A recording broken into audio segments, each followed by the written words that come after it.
नमस्कार दोस्तों, welcome to our podcast series in episode 2। तो आज हमारे साथ एक जानी मानी हस्ती मिसेस लोरी शुक्ला मैम हैं, एक ऐसी एजुकेशनिस्ट जिन्होंने शिक्षा के क्षेत्र में कई अचीवमेंट हासिल किए।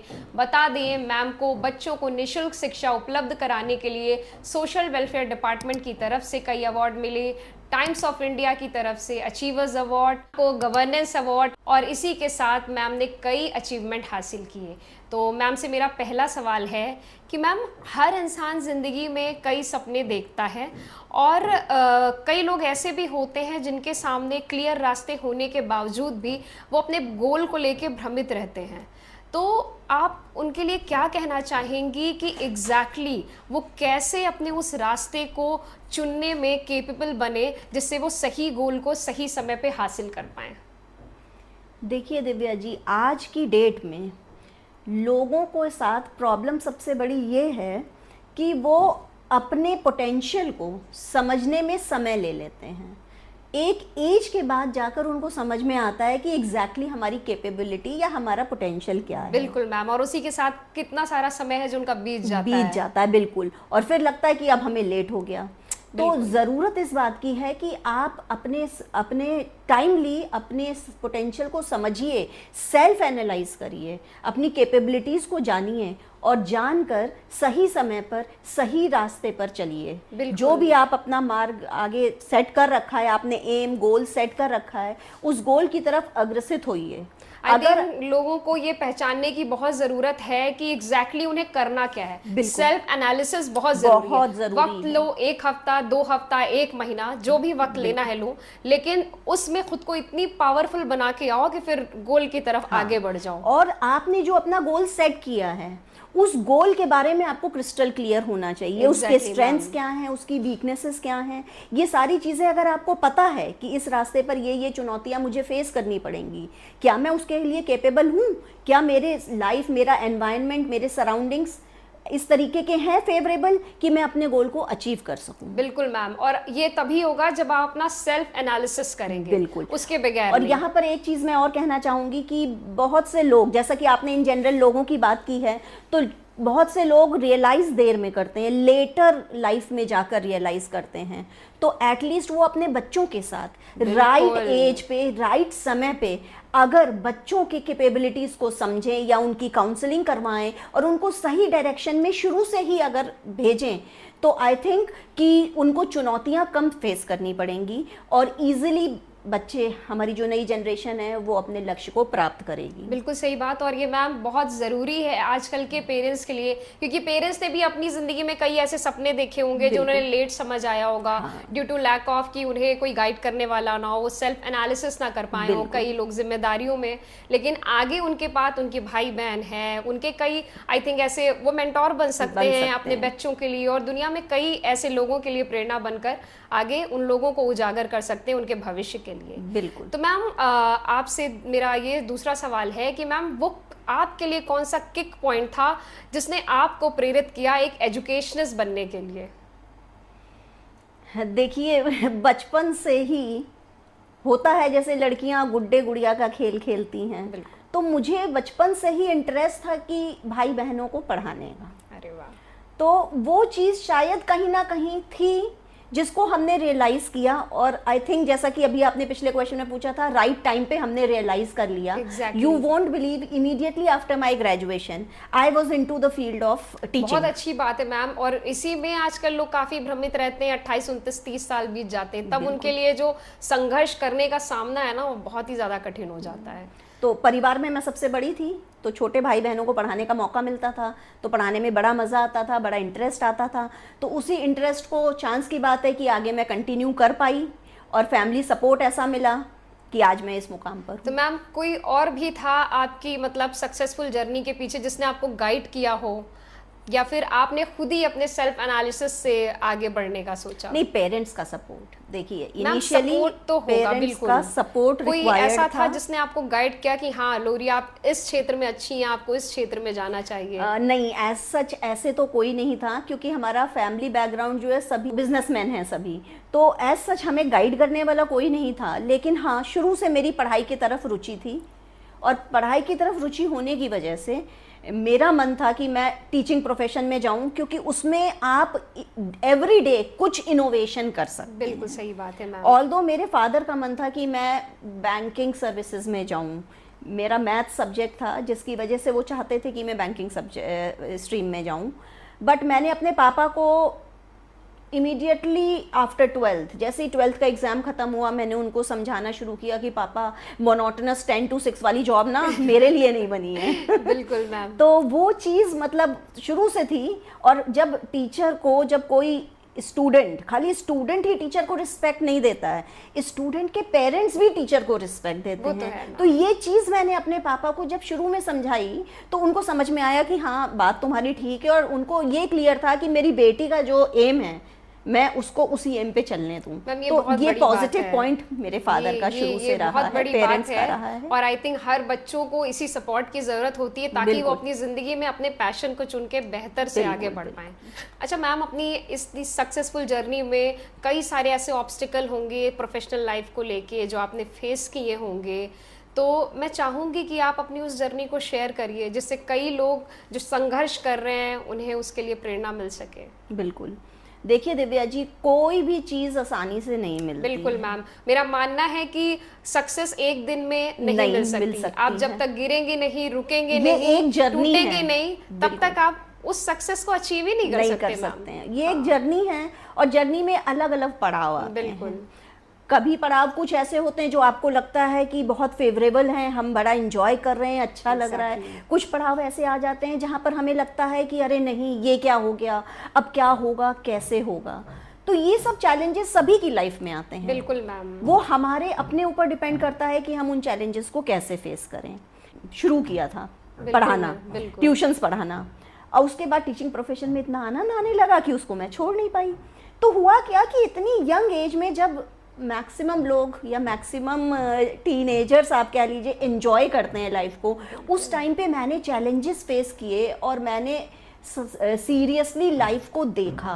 और वो स्टेज था कि वहाँ से आज तक जब भी कोई चैलेंज आया है, मतलब फैमिली सपोर्ट की वजह से सारे चैलेंजेस बहुत इजीली हमने फेस किए। बिल्कुल। और अब भी आज की डेट में भी जो रहता है चैलेंज, तो बेस्ट पार्ट ये है कि क्योंकि हस्बैंड भी मेरे साथ इसी प्रोफेशन में हैं, तो हम लोग एक दूसरे को बहुत अच्छे से समझते हैं और चैलेंजेस को फेस करने में दोनों एक दूसरे की हिम्मत अच्छा बढ़ाते मैम, हैं। शुरुआती दौर में आपने किस तरीके से ऑब्स्टिकल को फेस किया? मैं वो एक दो के बारे में जानना चाहूँगी। हो सकता है कई लोगों को उनसे प्रेरणा मिल सके और उनके सॉल्यूशंस मिल सके।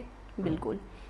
देखिए ऐसा है, इनिशियली जब मेरी शादी हुई तो शादी के टाइम पे जॉब क्विट कर दी थी कि अब नया फेज़ आया है लाइफ का, तो हम भी उसको थोड़ा इन्जॉय करेंगे वाली चीज़। लेकिन हुआ क्या कि कुछ समय के बाद रियलाइज़ हुआ कि I am not made to sit at home. मतलब एक वर्किंग गर्ल के लिए खाली बैठना और घर का खाली चूल्हा चौका करना वॉज वेरी डिफ़िकल्ट। बिल्कुल। वो तब मैंने रियलाइज़ किया, that was a big challenge. तो मैंने क्या किया कि वहीं पर जो रिलेटिव्स थे हमारे, उन्हीं के बच्चों को हमने कहा अच्छा आ जाओ तुम लोग, चलो 10th है, बोर्ड है, तो हमारे पास आ जाया करो, प्रॉब्लम्स पूछ लिया करो। तो इनिशियली तो उस तरीके से हमने अपना टाइम को और प्लस अपने पैशन को जागृत रखा, टाइम उधर डाइवर्ट किया और पैशन को हमने अपने जागृत रख किया। उसके बाद फिर जब बेटी हो गई, तो बेटी होने के बाद आप समझ सकती हैं एज अ मदर भी रोल प्ले करना था।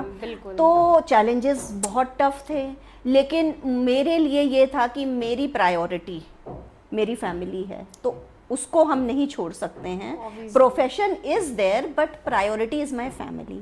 तो मैंने दोनों के बीच में बैलेंस बनाने की कोशिश की, और बैलेंस इस तरीके से बनाया कि जब बेटी 2 इयर्स की हो गई तो उसको मैं अपने साथ अपनी वर्क प्लेस पे लेकर आने लगी। बेटी स्कूल जाने लगी तो स्कूल से लौटकर वर्क प्लेस पे आती थी, शाम को मेरे साथ में घर जाती थी। तो इस तरीके से हमारा कंबाइंड एफर्ट लगा पूरी फैमिली का, me, my husband and my daughter, तीनों ने मिलकर सैक्रिफाइस किया, चैलेंजेस फेस किए, और आज आप देख रहे हैं अच्छा हम मैम, लोग बीइंग यहाँ अ पर मदर, बीइंग अ वाइफ और बीइंग अ एजुकेशनिस्ट, आपने इन तीनों को आज तक कैसे पैरेलल मैनेज किया है? मतलब इसको मैं थोड़ा विस्तार में जानना चाहूँगी। देखिए, क्योंकि बहुत सारे लोग हैं जो अपनी लाइफ को बैलेंस करना चाहते हैं, कई सारे परेशान रह जाते हैं, लेकिन अगर मुझे लगता है सुलझे हुए दिमाग से आप सारी चीज़ों को लेके चले तो आप बहुत अच्छे से, लेकिन बिल्कुल। आपने किस तरह से बैलेंस किया, मैं वो बिल्कुल जानना देखिए, चाहूँगी। सबसे बड़ी चीज़ है यहाँ पर, बस मैं एक वर्ड कहना चाहूँगी, that is work life balance. बिल्कुल मैम। अगर वर्क लाइफ बैलेंस आप बना ले जाते हैं तो किसी के लिए कोई भी चैलेंज, कोई भी चुनौती बाधा नहीं बन सकती है।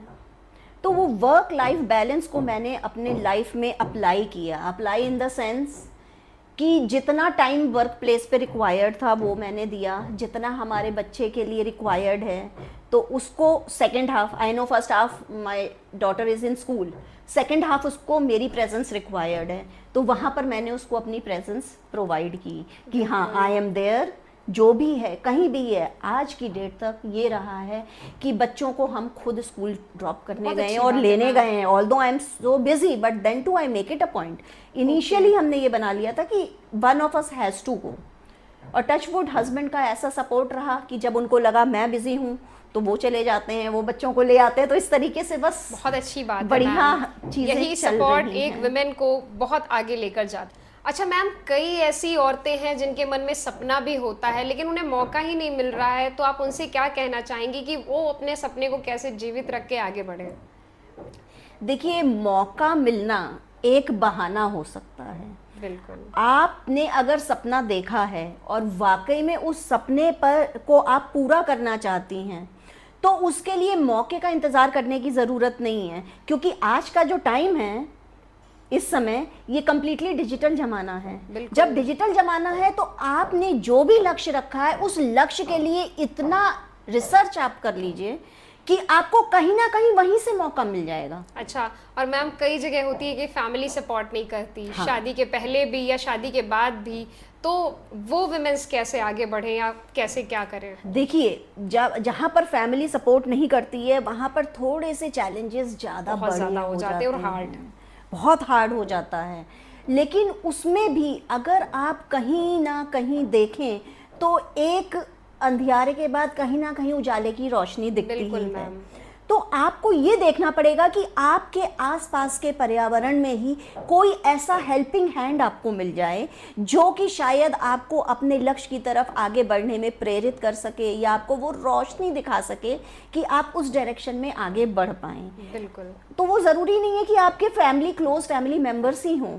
अगर कोई दूर का रिलेटिव या कोई फ्रेंड, वो भी अगर चाहें तो वो हेल्प कर सकती हैं। और अगर आपने सपना देखा है तो सपना पूरा होने के लिए आपको चाहे कुछ भी करना पड़े, पूरी मेहनत, पूरा सपोर्ट आपको अपने सेल्फ पे लेके सेल्फ बिल्कुल मैम, डिटर्मिन्ड होना बिल्कुल, पड़ेगा। बिल्कुल मैम। और जिस दिन आप सक्सेसफुल हो जाएंगी उस दिन पूरी फैमिली और सब लोग आपके साथ होंगे और आपके पीछे होंगे। बिल्कुल मैम, यानी कि मतलब अगर आप खुद सपना देख रहे हैं तो अपने सेल्फ आपके लिए सबसे बड़ा मोटिवेशन होना चाहिए। अगर बिल्कुल। आपने सपना देखा है तो ना हारिए, ना कुछ सोचिए, बस आगे बढ़ते रहिए। बिल्कुल, ऊपर दिव्या जी। वाला हर जगह साथ है। साथ है, बिल्कुल। अच्छा मैम, एक अहम सवाल पूछना चाहूँगी कि अगर आपको इंडिया का शिक्षा मंत्री बनाया जाए तो आप इस एजुकेशन पॉलिसीज़ में क्या चेंजेस लेके आना चाहेंगी जिससे कुछ ज़्यादा बेहतरी हो हमारे एजुकेशन सिस्टम में?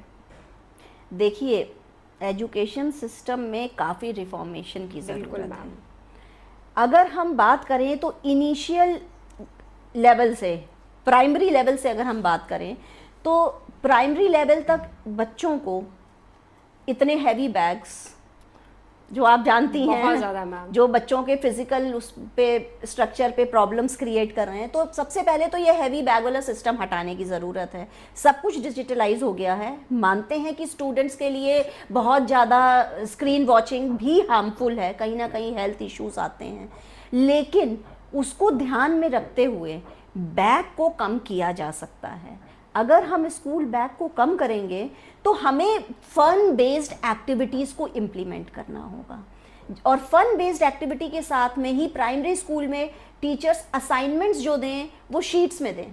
ज़रूरी नहीं कि बच्चा पूरी मोटी मोटी बुक्स लेके जा रहा है स्कूल में। बिल्कुल। शीट्स में अगर असाइनमेंट देंगे तो क्या होगा, बच्चे का बैग हैवी नहीं होगा और पूरा करिकुलम प्री प्लान्ड इस तरीके से हो कि प्रैक्टिकल टीचिंग, प्रैक्टिकल लर्निंग पर वर्क किया जाए। बिल्कुल। ये हो गई प्राइमरी लेवल की बात। बिल्कुल। प्राइमरी के बाद अगर हम बात करें हमें हाई स्कूल और इंटरमीडिएट लेवल पे, तो उस लेवल पे ज़्यादा ज़रूरत है वोकेशनल टीचिंग की।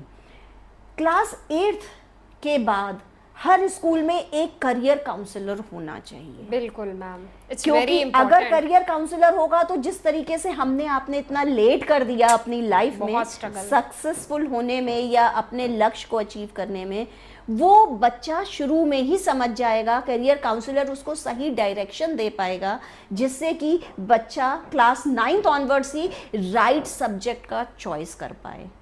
आपको पता है दिव्या जी, हम लोगों के टाइम पे जहां बच्चे ने 10th किया नहीं, साइंस में चला गया है तो बहुत इंटेलिजेंट बच्चा है, और अगर ह्यूमैनिटीज में है तो अरे लगता है पढ़ाई में अच्छा बिल्कुल। नहीं। और आज के टाइम तो इतना क्रिएटिविटी हो गई है कि बच्चा हर उसके अंदर कई सारे ऐसे टैलेंट शायद हमारे अंदर भी होंगे, बट हमने पहचानने में बहुत देर कर दी। हाँ। क्योंकि हमें शायद उस तरीके का कोई गाइड करने वाला नहीं था, कोई काउंसिल करने वाला नहीं था।